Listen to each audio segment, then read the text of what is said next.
Ty the Tasmanian Tiger 3 Night of the Quinkan has 36 achievements, and I intended to get all of them. That's right, we've made it to the third game, and it is something. A quick disclaimer, I had trouble recording this game using my capture card, so most of the footage was obtained using OBS on my laptop. You'd think that wouldn't matter, but trust me, it does. But for now, let's get started. The game picks up where Ty 2's secret ending left off, with the only difference being the place Ty and Shazza head to, the Dreaming. It's here where I encountered the Quinkan. These things were a pain to deal with. They come in like several variants, and each one is more annoying than the last. Anyway, it was during the first level where I obtained the Bunyip Gauntlet. This weapon allows Ty to perform close quarters combat, so now in addition to tossing boomerangs, we can also throw hands. It's alright. I personally prefer the boomerangs, but the option to melee enemies is fine. We're reintroduced to the Bunyip, which functions mostly the same as it did in the last game. It does have some new features, but With the Bunyip mech, we made quick work of the Quinkan by beating them down and breaking this device they were protecting. The Dreaming was saved, but Ty didn't go home until he practiced with his Bunyip Gauntlet, which was a cutscene. After training, I got the first achievement, Space and Time. And then we never returned to the Dreaming again. Yeah, seriously, I completely forgot this place existed later in my playthrough. Yeah. And then we returned back home. Or so we thought. Turns out the Quinkan weren't stopped at all. So we had to battle it out with them. And during this battle, I got the double didgeridoo achievement. I just had to get a rang combo in the double digits. After fending off the Quinkan, Ty met with this general guy who... Is that Dennis? I was given the rundown of what happened. 6 months had passed, the Quinkan invaded Burramudgee and left the place in ruins, Bush Rescue couldn't do a thing without Ty, and most of the members left. But who cares? Let's talk about what is required for 100%.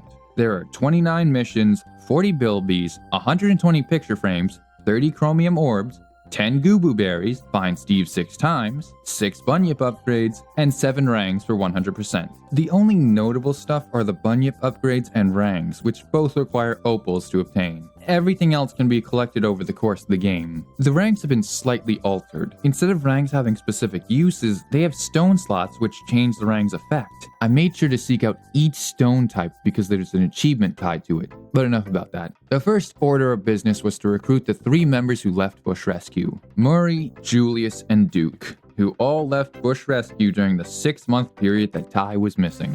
The first place I went to was Cinder Canyon, and I received 2 achievements here: Maxi Walker and Beds Are Burning. Maxi Walker required Ty to get a max rang combo, which is 20 hits. And Beds Are Burning only had the vague requirement of defeating enemies with fire, which just equip your rang with a firestone and boom. It doesn't specify how many enemies though. It was also here that I found Duke. His ankle got sprained, so he needed Ty's help to get him out of trouble. It's nothing too difficult. I just had to make sure he was following me because if Ty was too far ahead, Duke wouldn't follow. Some Quinking and obstacles later, and Duke was safely airlifted out of Cinder Canyon. Next up, Julius was being held captive by Carlos. Apparently that's his uncle. He was the evil scientist from the last game who helped Cass create the Uber frills, but this time he's joined by his assistant Tabby, who just sat there. There's not much to say about her, which is fitting because she says nothing. Carlos forced Ty to participate in an arena battle. Luckily, the game let me use a Bunyip for this arena battle, so I made quick work of the enemies, and Shazza was able to get Julius out. The final person I recruited was Murray, who planned to retire after a race. Unlike most races, this one didn't require Ty to cross the finish line. Rather, I just had to destroy the other racers. The best strategy I used to beat this race was to just stay in the back. That way, I was out of the range of enemy fire while still being able to dish out damage. After all the races were decimated, I recruited Murray back to Bush Rescue. With the gang back together, Bush Rescue was back in business. I got my first few missions and set out on a new mode of transportation, the Crab Mercible. I don't like it. Look, its movement is fine, going from one place to another, but there's also some platforming related to this, and certain collectibles are required for you to do this precise platforming to get them. And oftentimes, the Crab Mercible is just not good at that, at all. Again, I don't like this thing. Anyway, I did a flip in the Crab Mercible and got the achievement Crab Cakes. Then I went down the road and encountered the Redback gang. They challenged me to a race, which I easily won and got the winner achievement. Which isn't surprising because they gave me an incredibly fast car. Afterward, I kept heading down the road and found Sly. And it was at this point where the problems with recording on a Steam Deck started to rear its ugly head. The game just kept crashing a lot. So if you're thinking about playing this game on a Steam Deck, don't. Just stick with PC. Speaking of PC, this was when I swapped my laptop, which I should have done sooner. Because of the number of times my game crashed, I was able to get the Bring 'em Down achievement earlier than I should have. This achievement is gained by shooting down 29 Quinkan ships. I'm not sure why it's specifically 29, but I'm not going to question it. Back on track, we met up with Sly, who wanted us to deal with a Quinkan monster. Sly gave us the Bunyip to help us deal with this thing. You see, Sly gives out Bunyip missions, and my big gripe with these kind of missions is that they're really slow. Like, painfully slow. Luckily, there's only like 6 Bunyip missions in the game, so we don't have to deal with this as much. At the very least, it's satisfying to beat up the Quinkan in a big mech suit. It's also during this mission where I encountered the first actual boss of the game, a Magmaquin. They're an annoying boss to deal with, and you face several Magmaquin over the course of the game, so I kept their attack patterns in mind. Once I blew the Magmaquin's back out, no, really, you shoot its back whenever it turns, the mission was over. I met up with Duke again, who introduced us to a new mission type. The Bunyip missions place Ty in a gunship to shoot down Quinkan ships. There are 5 Bunyip missions in the game, and they're pretty fun. The Quinkan ships can be destroyed by hitting them in their 6 weak points. There's 3 on each side of the ship. It's a bit difficult to hit all 6 in one go, so you may want to be careful. You know, as long as you can keep a safe distance from the gunships, you'll be fine. Mostly. Listen up, Ty. That Bunyip you have is armed with some of the strongest weaponry Opals can buy. Now, did you just drop a bomb? Oh my god. Those were civilians, not the Quinkan!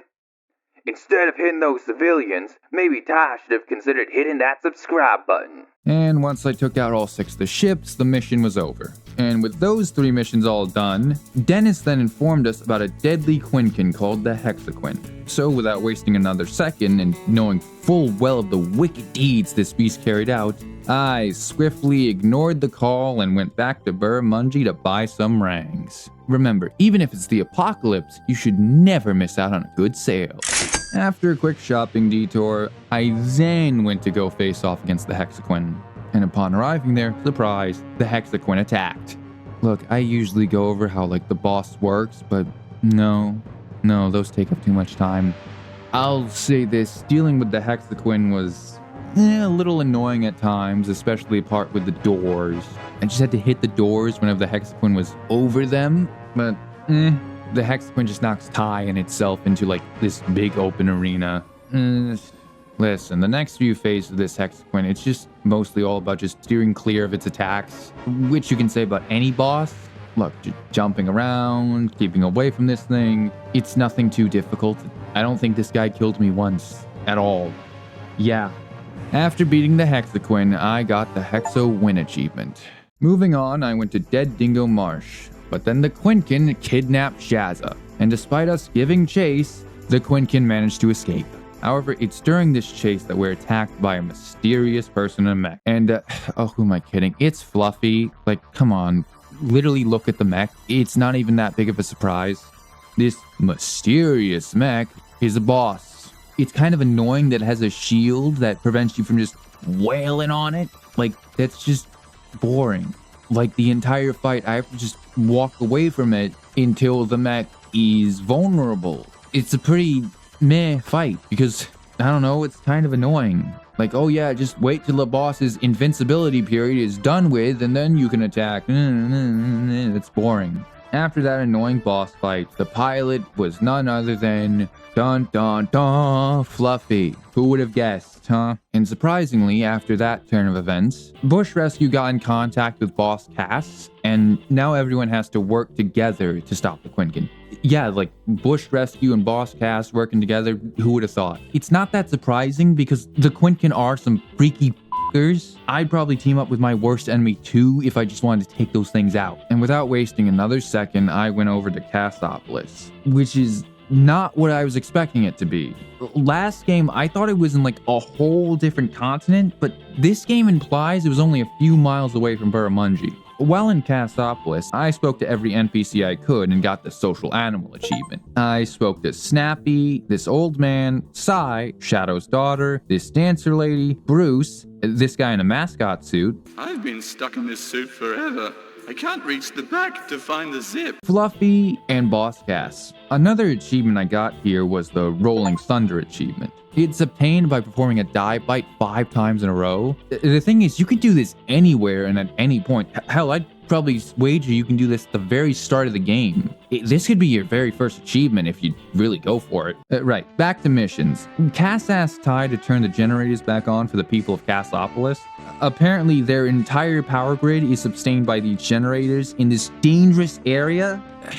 Like, at least they're environmentally friendly, you know? Also, it's a Bunyip mission, so it's gonna be a bit slow, but to activate the generators, you just hit them with your blaster a bunch.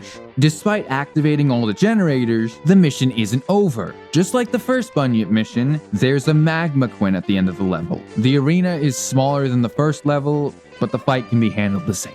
Cass also tasked Ty with protecting his Robobug in another Bunyip mission. Most enemies will target the Robobug, so there's nothing to worry about. Oh, so you can protect the Robobug without issue. But when it comes to helping civilians, it's bombs away. No, I see how it is. Man, these Bunyip missions sure make me thirsty. Maybe if I had a drink specifically for gamers, I could quench this thirst. Or, you know, I could drink some water. I got another challenge from the Redback gang because they stole a Thunder Egg from Dennis. In this race, I had to collect all pieces of the Thunder Egg and get first place. It's not as tough as it sounds, and I did it in one try. Cass wanted us to deal with his generators again, but this time it was in a different Bunyip. Hooray! And then immediately after, the demanding little wanted us to retrieve an item for him. On the way there, the Redback gang challenged me again, this time to a demolition derby. It's the same as when we had to recruit Murray. Stay in the back, grab any box you see, and boom, it'll be done. But after that, I found an interesting location, Parrotbeard's house. He basically functions the same as Madame Mopo, you know, giving maps that reveal the location of collectibles. He has maps for every collectible with a total cost of 50,000 opals. Now, even if I was bold enough to find every collectible on my own, there's still an achievement for buying all 5 of his maps. So I kept this place in mind when moving forward. I ride to KakaBoom Island later, and I teamed up with Dennis, who was packing some fierce heat. I made my way to the other side of the island where the item was located. However, before I could grab the item, this green crab boss thing attacked. The boss fight takes place like underwater, so Ty is constantly losing air, which you'd think that would be really difficult, especially when you get hit underwater, you also lose air.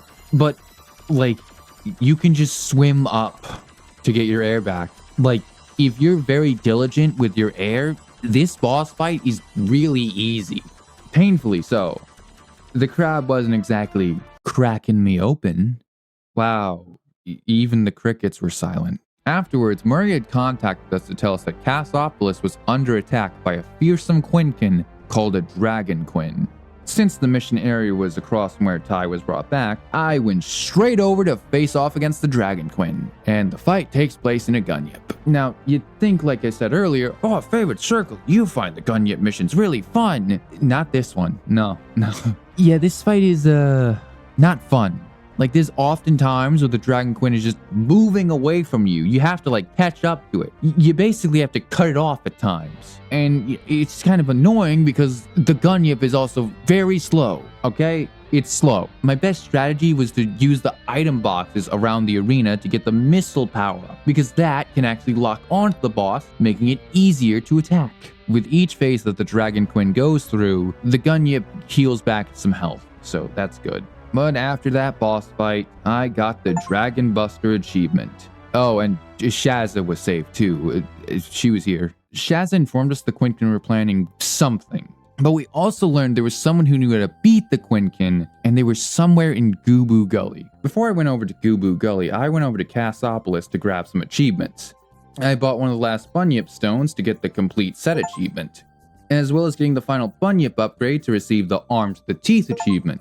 I acquired the Warp Factor 3 achievement upon putting 3 warp stones in a rang. Now, at the time, I hadn't realized that this was actually a very important rang combination. Once I got those achievements, I went to Gooboo Gully, joined by Shazza and Fluffy. It was there we could find the person to give us the secret to beating the Quinkin. Wait, is that Steve?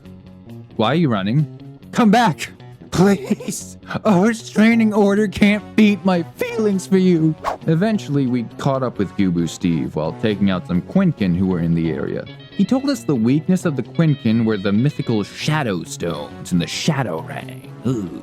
So the gang set out to find the Shadow Stones. Emphasis on the gang finding them because I went to go get some achievements. Like the Bull in a China Shop achievement by finding Bull the Razorback in Southern Rivers. Afterward, Ty was asked to help save a town from the Quinkin. He was also another Bunyip mission that was similar to the first one, just with a few more ships. Listen up, Ty. I want you.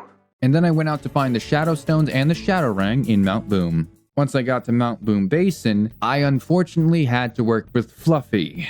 It was during this expedition that not 1, not 2, but 3 boss fights occurred, all with Magma Quinn. But they were slightly different than the ones fought in the Bunyip missions. They didn't turn around unless I destroyed all their projectiles with a turret. Honestly, they were pretty easy to deal with.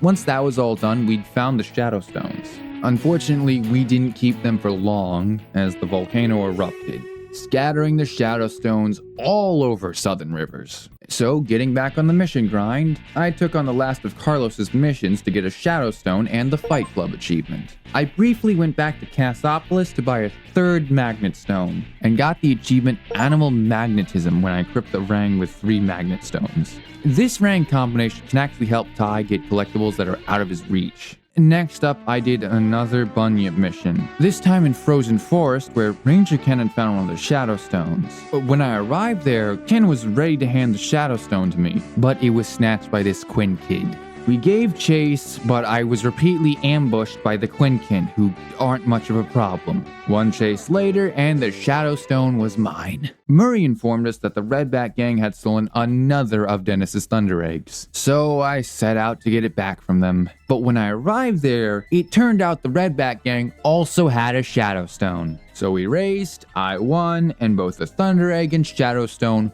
were mine. Before proceeding forward, I once again went to Cassopolis so I could get a Rang with 4 slots. I equipped the Fire, Water, Air, and Earth Stones in this Rang, and got the Elementalist Anything achievement. And also did another quick mission in Frozen Forest for the Redback gang. With all the Shadow Stones, it was time to finally end this. So I set out to the final battle. The final mission of the game starts out in a Bunyip, and I had to navigate these tight passages. Listen up, Ty. You're almost at the end, so don't let up. Oh, and about what I said earlier last time we talked. It was a butt dial. Yeah, butt dial. We're cool, right? Right? This section isn't difficult, so I went to the next one. Now I was on foot, having to deal with the Quinkin the old-fashioned way. Using a Rang with 3 Earth Stones, I decimated those Quinkin, and could finally come face to face with the Quinking himself, who took on a familiar form. I wonder who that's supposed to be. Now the thing about the Quinking, he's actually a pretty fun fight in his first phase, I'll say that. He fights really similar to Ty, which I think is really cool. It's kind of like the Sly fight in like the first game. He has like the exact same moveset as Ty. You know, he can throw his boomerangs, he can do a melee combo, it's pretty cool. Now, in order to actually damage the Quinking, since it's actually very difficult to, you kind of have to stand still. And what that does is cause Ty to parry the Quinking's attacks. When he's like staggered, that's when I could hit him back. Now, another thing to note is you have to use the Shadow Rang if you want to damage the Quinking.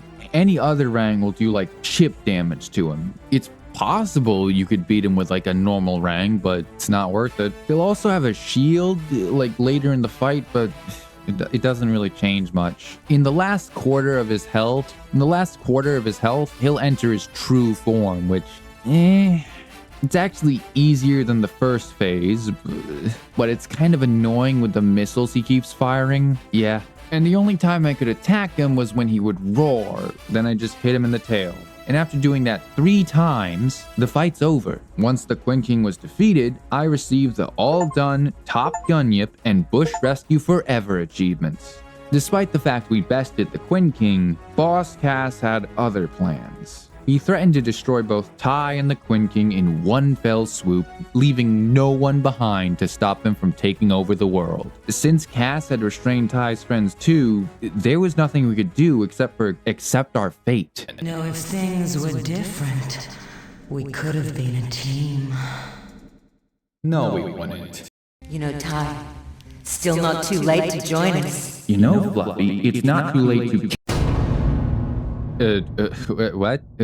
Wait, hold on, what just happened?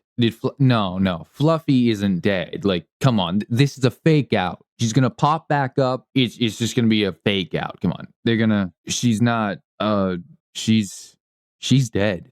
Oh, she's dead. Wow, I did not expect that. Wow. So in the end, she sacrificed herself for Ty. God damn. You know, maybe we could have made a good team.